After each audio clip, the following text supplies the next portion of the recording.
తెలంగాణలో మున్సిపల్ కార్మికుల సమ్మెతో కొత్త చిక్కులు వచ్చిపడ్డాయి.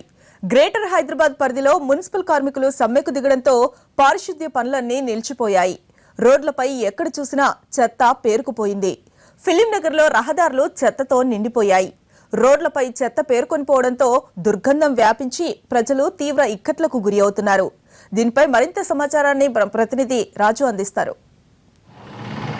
గ్రేటర్ హైదరాబాద్ పరిధిలో మున్సిపల్ కార్మికులు సమ్మెకు దిగారు. దాంతో హైదరాబాద్లో ఉన్న చెత్త మొత్తం కొండలుగా మారిపోతున్నటువంటి పరిస్థితి. ప్రస్తుతం మనం ఫిలిం నగర్లో ఉన్నాము. ఇక్కడ ఉన్నటువంటి ఒక చెత్త కుప్ప దగ్గర పరిస్థితి చూస్తుంటే దాదాపు రోజు చిన్న చిన్న డబ్బాలన్నీ కూడా వెంటనే ఇక్కడ నుంచి లారీలో తీసుకెళ్తుంటారు. కానీ లారీ డ్రైవర్లు, అటు చెత్తను ఊడ్చేటటువంటి మున్సిపల్ కార్మికులు వీళ్ళంతా కూడా మొత్తం సమ్మెలో ఉండడంతో చెత్తను తీసుకెళ్ళడానికి ఎవరూ రావడం లేదు. దాంతో రోడ్లపైన చెత్త పేరుకుపోతుంది. అంతేకాదు ఏదైతే చెత్త కుప్పల వద్ద కూడా పెద్ద ఎత్తున చెత్త పేరుకుపోతున్నటువంటి పరిస్థితి.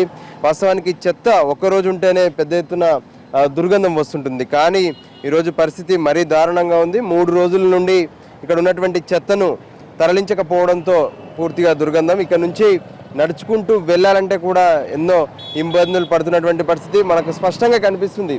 ఇక్కడ చెత్త ఉండడం వల్ల ఒకవైపు దుర్గంధమే కాదు, అటు క్రిములు కీటకాలు కూడా పెరుగుతాయి. ఖచ్చితంగా అనారోగ్య సమస్యలు కూడా తలెత్తే అవకాశం కనిపిస్తుంది. అటు రోడ్డుకు 2 వైపులా కూడా పూర్తిగా చెత్త కనిపిస్తుంది. ఇక్కడ ఉన్నటువంటి స్థానికులు, మొత్తం హైదరాబాద్లో ఉన్నటువంటి సామాన్య ప్రజలంతా కూడా ఎన్నో ఇబ్బందులు పడుతున్నటువంటి పరిస్థితి. పక్కనే ఉన్నటువంటి షాపుల వాళ్ళైతే ఇక్కడ షాపులు కూడా తెరవలేము అన్నట్లుగా వాళ్ళు షాపులు మూసేసుకొని వెళ్ళిపోతున్నటువంటి పరిస్థితి. మొత్తం ఇక్కడ 2 డంపర్స్ ఉన్నాయి. అయినా సరే డంపర్స్ నిండిపోగా మొత్తం రోడ్డు అంతా కూడా చెత్తనే వచ్చినటువంటి పరిస్థితి.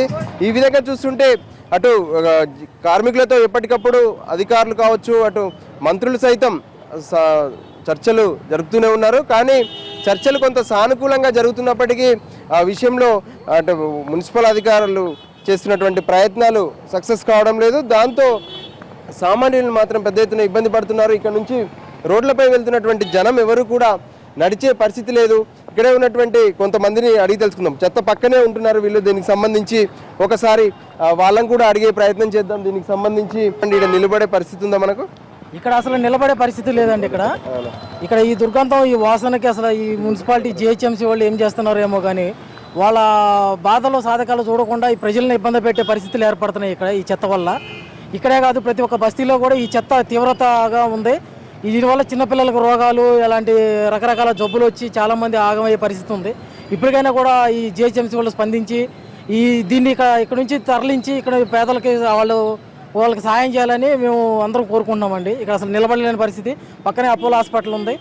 అయినా కూడా ఇక్కడ ఇంత చెత్త ఇక్కడ ఉంది. ఇక్కడ శుభ్రత, స్వచ్ఛ భారత్ అది అని చెప్పని గవర్నమెంట్ చెప్తా ఉంది. మోడీ గారు ఆయన కూడా స్వచ్ఛ భారత్ గురించి ఎన్నో కార్యక్రమాలు చేస్తున్నారు. కానీ ఇది స్వచ్ఛ భారత్ లాగా లేదు. ఇదంతా చచ్చిపోయే భారతం ఉంది ఇదంతా. కాబట్టి తొందరగా స్పందించి అందరికీ న్యాయం చేయాలని మేము అందరం కోరుకుంటున్నామండి.